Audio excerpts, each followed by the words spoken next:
Welcome to the Expats Career Podcast. My name is Pyak. I'm the Managing Director of Immigrant Spirit GmbH. And we have a guest here today that I was looking forward to talk to for quite some while already. Lydia Krüger is here from Büronymus. Hello, Lydia. Hi, Chris. Yeah, the first time I got to read your blog about your freelance work, about your thoughts about what new work is all about, I thought to myself, oh shit, because you dare to give people the advice that I want to give to so many of my coaching clients, and that is to stop bothering applying for a regular job and simply go freelance. And you did this yourself. You had the cozy job in a big organization, and everybody else, they want to get in this kind of corporation or big organization, and you just want it out. Are you crazy? Yeah, I might be, actually. Well, the thing is, when I got there, within 6 months, I had some experiences which made it very clear that I don't belong there. But for various reasons that I'm still trying to uncover, I stayed there for 8 years. I actually should have gone, I should have left much earlier. So you realized after 6 months that you are not happy there, but you stayed for 8 years. Yes, I did. What do you think? Why was this? Actually, I'm writing a book about this to clarify this for myself, because there seem to be some mechanisms that keep you there, but part of it was the money, of course, and you put it very well when you said it was a cozy job. It was really, it was stressful, but not too stressful. It was well paid. I had 30 days of vacation. It was what you call a good old German contract. Yeah. You know? And when did the tipping point happen for you? What happened that you say, okay, that's enough now? I think it's, in German we say something about the last drop, that oh my God, I can't translate this. So der Tropfen, der das Fass zum Überlaufen bringt. Yeah, you have some kind of vessel, and the last drop gets the water to overflow. So I think there were many things, but the main problem was that I just didn't fit in the company culture. And yeah. And I talk with a lot of expatriates, and of course they are concerned about jobs, and actually every single one of them asked me about his CV and how to write it so that it fits into the expectations of German HR. But no one seems to worry about the company culture in Germany, the business culture in Germany. And from my experience, I worked in 5 different countries in 4 different cultures. Maybe people should worry a little bit more about it, because it would help them understand why it's so hard to break into a company if you don't fit in. What is when you think about all the things that you experienced in the corporate world, in the big organizations, is there one insight that really stands out from all the others about business culture in these big corporations, German language corporations? For me, the main problem was the strong hierarchy. So, of course, the bigger an organization is, the more likely it is to have a hierarchy, because somehow you want to manage all those people. But it was actually against my nature to have to go, to bypass the people who got the answer to my question, because I had to go to their superior first. And this kind of thing was really difficult for me, because I'm kind of, in German we say kurzer Dienstweg. So I was used to taking shortcuts. Kurzer Dienstweg for those who are not familiar with it is basically what you would call everywhere in the world common sense and result-oriented working. That's a very good point, Chris, because common sense was a lot of times what I was missing. Really. Yeah. Can you give us an example? Yeah, a lot of times process is more important than results. And this is exactly what I was saying about hierarchy. I was the spokeswoman, so I always tried to find answers to questions that journalists gave to me. So I was calling different people in the company to trying to get the answers. And I mean, those could be harmless subjects, you know, nothing dangerous. So I was violating all the processes because I was asking the person that I knew had the answer. Yeah. And I should have asked the superior, who then would have asked the person who has the answer and then would have given it to me. And I mean, for sure, there would have been information lost, but also it was just too slow. Yeah. Do you think that that's partly also, I mean, you worked in communications, so you communicated with journalists who had an interest in the organization. Do you think it's also because maybe, I don't want to sound like an heretic, but that there's a tendency in big organizations that they lose touch with the real world outside. I remember I used to work as a radio journalist for a long time, and I called a government agency to find out a certain information to get it verified. And the bureaucrat on the other end of the line said, "Oh yeah, I can get it to you very fast. You know, let me see. So next week I'm on a conference. Then I go for 2 weeks into a holiday, and right after that we can." Yeah, I said that's okay, but I go on air in 30 minutes. Yeah, exactly, and that's another good point that you're making, because as a spokesperson, I was basically the connection between the inside and the outside world. So the outside world was always knocking on my door, and when I was trying to convey the messages from the outside world, it was always like, hang the messenger. You know, I mean, I was in contact with customers who were going to the press to complain about stuff, and then I came back with those complaints, and and I was the bad person because I was bringing a bad message, a negative message. Yeah, because you basically poked a hole into the bubble. Yeah, but also you did it, and the thing is, you did it to actually help the company to do your job. Of course, yeah, of course. Do you think that this is a problem that organizations have?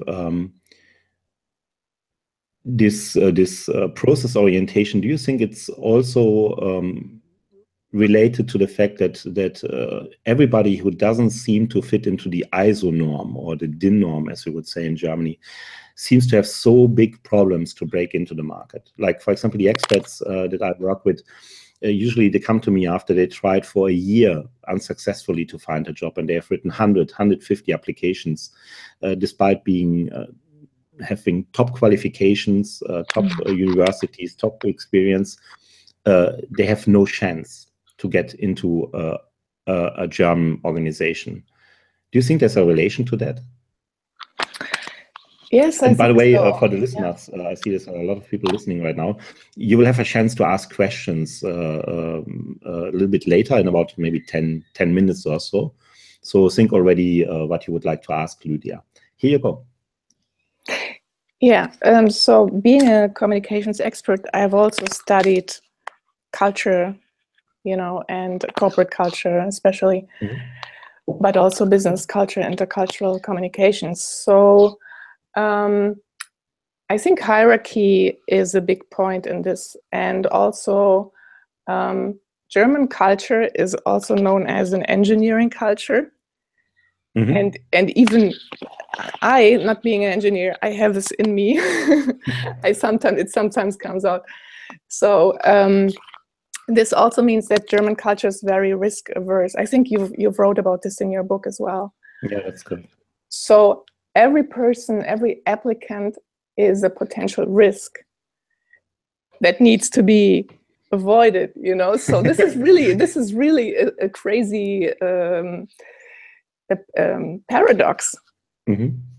And I think this is why it's so hard for a person who is different to break into the corporate world, even though companies need this kind of person. Yeah, that's what I experience over and over again. And you said it's in our nature in Germany. And most of us, our culture is the tendency is to avoid risk. But you did the exact opposite. I mean, you had it all set out for yourself. You had a cozy job, would get a good retirement payment, and then you said, basically, sorry, fuck it, and go out on your own and start your very own thing. Yeah, what happened there? I mean, what did you get out of it? Yeah, I didn't do it lightheartedly, of course. I prepared very well. Of course, this is what I mean, you know. I'm also a little uncertainty avoidance person, so I saved some money and I set up a plan. Of course, everything went the other way, as usual, but I tried to prepare quite well. But I think I've realized that it's not this one company that is the problem. It's the corporate culture. It's the traditional corporate culture in Germany of large organizations, hierarchical organizations. I'm not saying that every single company is like that, but a lot of companies are basically stuck in the 50s with their corporate culture. And and also as a woman, this is very frustrating, I might add. So yeah, I just did it, and it was certainly helping that I've been self-employed before when I was working in television. So and also I'm a little older now. I'm more experienced. I'm cooler, and I can handle risks better than when I was, 25 or something. What did you think? What helped you the most in the time that you have been a freelancer now? I'm going to share the secret of success here. And it's quite easy, actually. Deliver good quality on time. And this sounds so easy, but a lot of people can't do it. Yeah. And this is actually how I got ahead in my life. I mean, I just delivered. I was there for my clients when they needed me. And also, what I can tell you is that in Germany, it's quite easy to over-deliver, especially in terms of service, because people are not used to it. So I also have a publishing house. I publish humorous, satirical gifts about the corporate world. And I have an online shop. And when I send my merchandise, I always add a little piece of chocolate. And this is something that people are just not used to. So they're quite happy, and I get a lot of positive feedback. And it's so easy. Yeah, I totally agree with you. And that's one thing, my company is called Immigrant Spirit exactly for this reason, because I want, my aim is not to help foreigners per se. My aim is to help people who are driven, who want to get results, who want to make a contribution. Mostly, who look about, hey, what is your problem and how can I help you? Yeah. And I totally agree with you, because that's the experience of my life as well, that if you deliver results, then all the other things, your education, your background, anything else becomes irrelevant, because you help people to solve their problem. But here's the catch. And maybe you have a different opinion, maybe you agree. Even if you have this attitude, if you go through the usual channel and apply for a job and send a CV, you have no chance of getting in, because when you deal with human resources mostly, you deal with a mindset of bureaucrats, and they don't care about results, not at all. They care about the process. And that's so weird for me, because in the moment when you become a freelancer, you offer the very same service in the end, but suddenly none of your background matters, and only the results do matter. Why is that? It's the same person for the same job. Yeah, that is weird, actually. I cannot answer this question. Yeah, you've put it down in your book very well, that the whole application process in Germany is weird. And not only weird, it's quite exhausting for people to go through this. And I've seen this with my friends and also with some readers who've contacted me, blog readers, because being rejected over and over again takes a toll on you. So people get really not only frustrated, but also they start thinking, I can't do anything.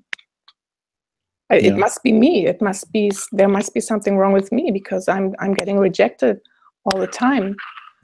How is this when you now, when you compare before when you applied and now when you look for new client? I mean, the first thing to start probably was to hook up with the clients that you had before when you were a freelancer already. And I could imagine, I'm making a wild guess here, that you also tried to work for your former employer. Because that would seem to me the easiest way to have a base income. Yeah, it should be, but I didn't. No, I didn't. I had, just when I started, I was lucky that somebody was looking for a marketing communications expert for a bigger project. And I worked 1.5 years for them. And in the meantime, I was able to start everything else and get other clients going. A lot of, I mean, you also, this is very valuable, and you wrote about it in your book. It's not your closest friends that help you get jobs. It's more the more distant acquaintances. Only because they don't know a lot about you, but they know you're a communications expert, or you're a writer, or you're a career consultant. And so when somebody asks them, they think of you immediately, and they get you the job. Yeah. So you get your new clients mostly through recommendations, or? Mostly through recommendations.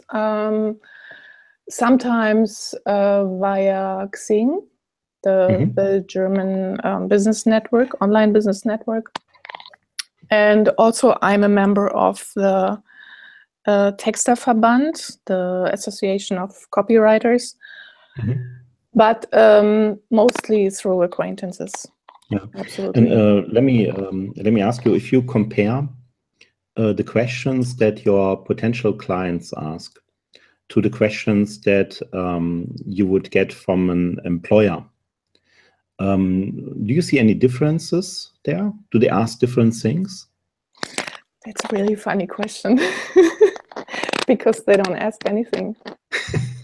Now that you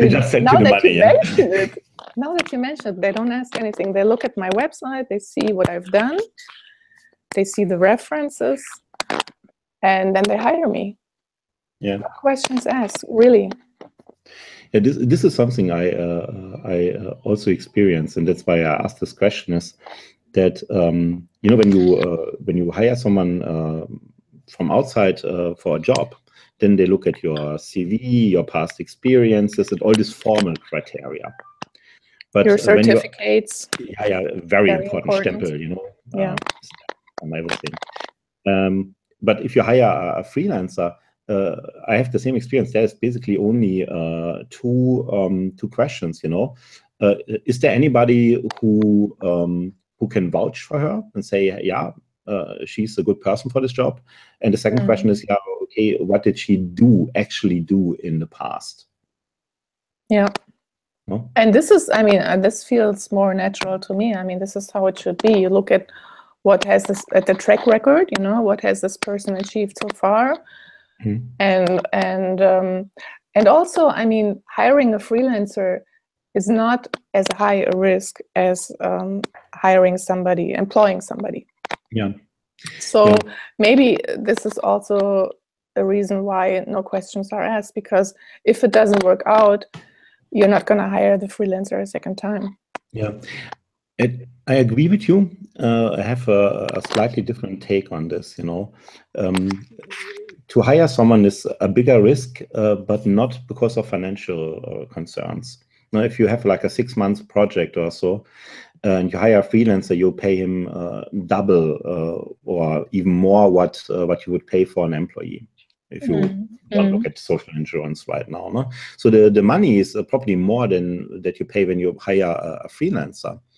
I think the reason, the main or bigger concern might be the emotional risk that you take, because if you hire someone and he might be the wrong person, you will feel very bad if you have to let him go, and you will have an unpleasant conversation or so. With a freelancer, when the project is over, you simply don't call him anymore. Interesting, yeah, interesting take. I didn't see it that way, but it's possible, yeah. And also, it's much more difficult legally to get rid of somebody once they're hired. 1 second. Entschuldigung, was sagst du? Ist das? Und ist? Ich weiß nicht, von welchem Stand du sprichst. So you can see this is live. My wife had to ask me a question, so I'm very sorry. You see, that's the benefit when you work self-employed like we do. We can do our work, but still stay close to our loved ones. But yeah, let's move on to maybe questions that people have. I have one to start for you. If you would come here to Germany as a stranger with good education, you don't speak German yet, you don't have a lot of contacts yet, and you want to break into the market as fast as possible. You have something valuable to offer, and you think maybe I should be a freelancer instead of endlessly applying and never get invited to a job interview. What would be your most important advice that you would give such a person? Network. Try to get to know people. Try not to get stuck with the kind of person you are. I mean, don't get me wrong, but try not to get stuck with people from the same country, people from the same professional background. Try to mingle with other people, because a lot of times you get hired just because nobody else is there. And you're the person they know, so they're going to hire you. And unless you really screw up, you have that job. And maybe you get hired again and again. Yeah, I totally agree with that, especially about the part mingle with different kind of people with a different background. Because what do you expect if, for example, you are from Spain and you come to Germany, you hang out all the time with Spanish people who might be in the same situation as you. So they will be very understanding, but they cannot help you because they are in the same situation like you. And this also goes for the professional background. Yeah. I mean, for instance, journalists or writers, they tend to hang out with journalists and writers, but you need to go to see the people who are looking for copywriters and journalists. Yeah. For instance, and this is so funny because I'm not really a numbers person, right? Because I'm a writer, I'm a communications person. So I don't know anybody who's good with numbers. And when I met one guy who was a tax consultant, of course I hired him. Yeah. Because he was the only one I knew, because I don't know people who are good with numbers. So this is how it works. And this is important to keep in mind. Go and meet people who are very different from you. Yeah. And one practical advice that I would give is, what I see often with expats, job seekers who contact me, they immediately tell you everything they can do. And that's usually doesn't get you anywhere, because most of the stuff that you can do, I don't need. Much better, well, it's a fact of life, Yeah. And it's a much better way when you meet new people to ask them about their life, about their work, and ask them, hey, where do you struggle the most right now? In my newsletter, you have heard me ask you this question a couple of times. what are you struggling with the most right now? And if you find out what that is, when they open up about, in our company now, we have a restructuring, or the boss has been sacked for some reason or so, then you find out where you could help. No? Yeah. Like in your case, you're a communications expert. When there's when there's a new restructuring of the company for some reason, this needs to be communicated externally and internally. Yeah. So there's an opportunity for you to add some value, and that's what gets you the job. Exactly. Asking, not telling. Great. Yeah. Hey, I think we should open up for a few questions. If you have questions, you can type them into YouTube, into the chat window, and I will have a look now at the chat window and see if you already sent some questions. Where am I? That's a good question. Where am I and how many? I have to organize myself more. I closed the second window where I can see the questions. Oh, all right. This is I have this bad habit that for example, also when I'm doing a consultation to someone, a coaching session, then I like to walk around in the house, and I don't know what I did. Like in a 1 hour coaching sessions, I will walk 3 or 4 kilometers. And later I cannot find my coffee anymore. One time I literally found it in the fridge. So while I was running, I must have gone to the fridge. Sanga Durai, hello. He writes, hi Chris, thanks for the session. That's good. If you have questions, there's a couple of people listening. If you have questions, then now is your chance to ask them. Type them into the chat window, and we will answer them as best as we can. If you don't have questions, then Tanga Durai, he writes, it's tough for people with more experience to get jobs in Germany. Is there an age limit? Lydia, what do you say? Do you feel that age is something that holds you back? Not you personally. No, personally, I would say no. But if you want to be employed, there is certainly an age limit, and it's not disclosed openly because of anti-discrimination laws. Yeah. But the older you are, the harder you are to be fired.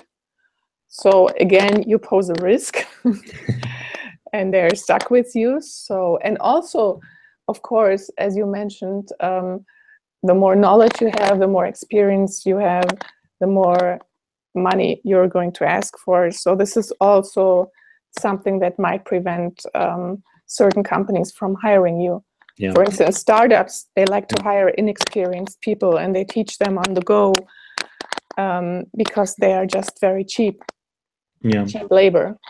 Yeah, and the thing is, they don't even give you a chance. Maybe if you just move to Germany, it's your first job in Germany, maybe you feel like, okay, I'm willing to compromise on salary just to break into the market, but you don't even have the chance because they don't even invite you to talk about it. They just assume that you will be too expensive. But this is not true again if you apply as a freelancer. Yeah. For some reason, age doesn't matter. They're very. No, on the contrary. Hi, she has 30 years of experience. Yeah, exactly. Yeah, this is really. I start to think about it more and more that in the end, it's like with a lot of other things. It's how you frame the question that defines the results. I had an experience last week with a former coaching client of mine. He booked my services about a year ago, and then dismissed everything I said because he was really a hotshot. It's very usual this happens. I'm not I don't think it personally, because he was a hotshot IT guy in the US. He got calls from headhunters all the time. So he said, no, I managed without. I come to Germany, and within a year, he spent every cent of his savings. And then he reached out to me when he already had applied for McDonald's. He was so run down on money and hope and self-esteem from all these rejections. You said it before. Yeah. that he was applying to flip burgers at McDonald's, which apparently you need to fill out an 18-page form for this privilege, you know. And I talked with him and I said, you know, what you need to do is you have to frame the question differently. Don't apply for jobs, you know, because then you're too old, too expensive, and you don't speak German. Instead, offer your services as a freelancer. And then suddenly you are experienced and you know the American market. Mm-hmm. Very same thing as before, same person, same position, but suddenly you will be seen in a very different way. 1 week later, he calls me, he got a 6-month contract for a company in Essen, and he charged them 750 euros per day. Yeah. So from flipping burgers to 15,000 euros to turnover per month. Mm-hmm. Just because you frame the questions in a different way. Wow. Yeah, that's an amazing story. It's also, yeah, as I said, this whole application process can be quite frustrating. I mean, this is an extreme example, I hope. Yeah. But to consider working at McDonald's when you are an experienced professional and a top shot, as you said, is really, it's really unbelievable, actually. Yeah, it shows what this does to your self-esteem. You know, when you constantly get pushed. Exactly. Kompanchai writes, me too. Kompanchai, do you have a question that you would like to ask Lydia? I think we take one more question for this call. And okay. Also, Chris, yeah, I think please. we should talk about the drawbacks of being a freelancer, because right now it sounds like it's all roses. Of course, it's wonderful. Yeah, it's wonderful. You're free, but it comes at a price, of course. I mean, you're basically you're operating out of the system, out of the social security system. If you want to ask one last question, then please write it now. And in the meantime, Lydia and I will talk about the drawbacks of being a freelancer. What is the worst for you, honestly? When you wake up in the morning, what is the worst about being a freelancer? It's probably I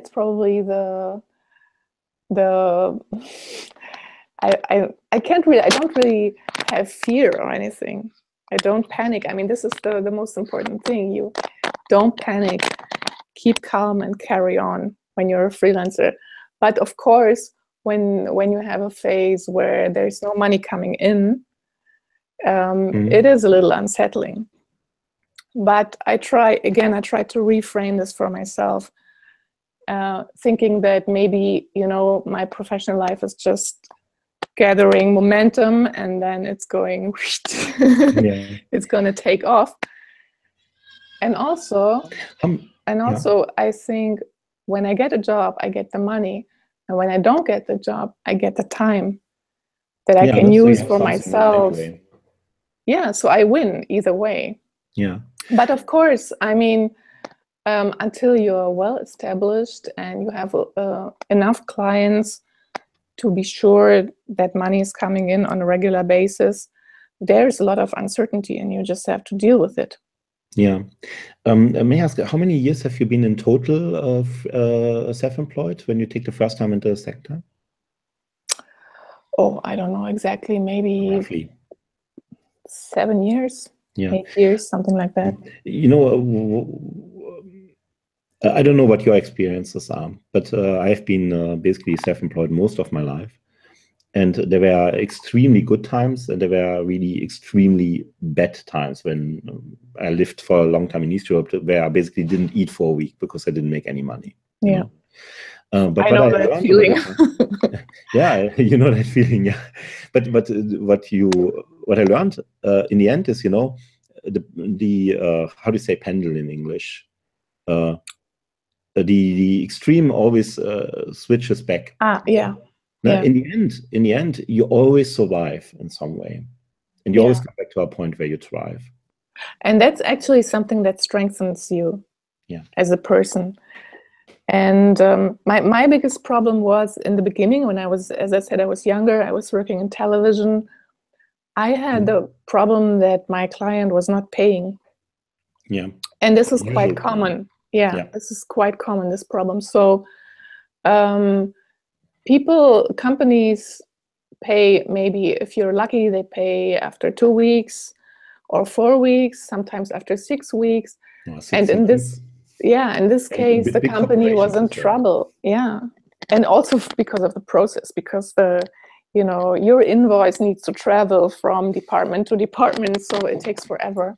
Yeah, luckily nowadays this is a little bit better thanks to factoring. You can simply sell off the invoice and you pay 3% of the invoice sum, but you have your money right away instead of getting it someday in the future.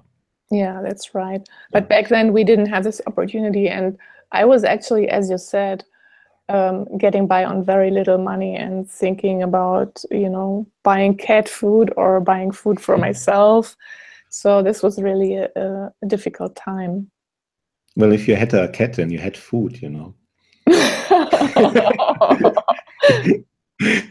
One last question we have from B80. Hi, Lydia and Chris. How can I convince a potential employer as a foreigner in Germany to hire me as a freelancer? The most convincing facts are your track record. Show them what you have done and show them, the success you've had and the projects. And also, as Chris said, find out their problem and offer to solve it. Yeah, I can just support what Lydia says. I would really, in the beginning, spend a good time of money, a good amount of time to really understand what is this concrete problem. Why is this problem so important? That's a question that most people never ask. Yeah, why? Why do you want to achieve this goal? For example, most people, they always talk about the hammer. But what you need to know is what is the hammer is for. Do you want to put a picture on the wall? Do you want to build a house? Do you want to kill your wife? All things you can do with a hammer. If you focus on the why, then you find out the best way to achieve this goal that he actually wants to achieve.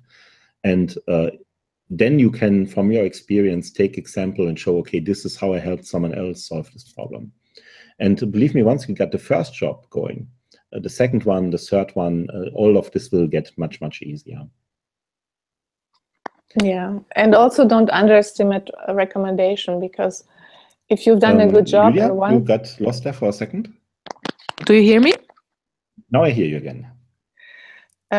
Also, don't underestimate the power of recommendation. So if you've done a good job, the company will probably refer you to another company. So this is kind of a snowballing effect.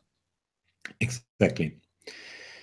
Yeah, this is all the time we have for today. I thank you very much all for listening and for your questions. And I especially thank Lydia Krüger from Büronymus for joining us today and sharing some experiences about freelance work and giving some advice.